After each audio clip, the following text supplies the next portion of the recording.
ஜாதகத்தில் 5ஆம் இடத்தில் கேது பகவான் இருக்கக்கூடிய நபர்களுக்கு கணவன் மனைவி பிரிவினை, குழந்தை இன்மை, நோய் சங்கடங்கள், மனைவி வகையில் துர்மரணங்கள் ஏற்படக்கூடிய அமைப்பு என்பது பொதுவாக சிலருக்கு உண்டு.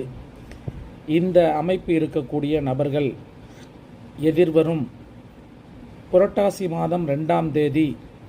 18/9/2025 வியாழக்கிழமை அன்று தங்கள் பகுதியில் இருக்கக்கூடிய நாகராஜர் ஆலயத்திற்கு சென்று பால்,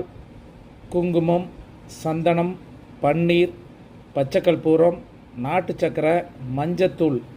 இதை அனைத்தையும் ஒன்றாக கலந்து அந்த நாகராஜருக்கு அபிஷேகம் செய்து பட்டுத்துணி சாற்றி சிகப்பு தாமரை அல்லது சிகப்பு நிற ரோஜா போட்டு வழிபாடு செய்யவும், அர்ச்சனை செய்ய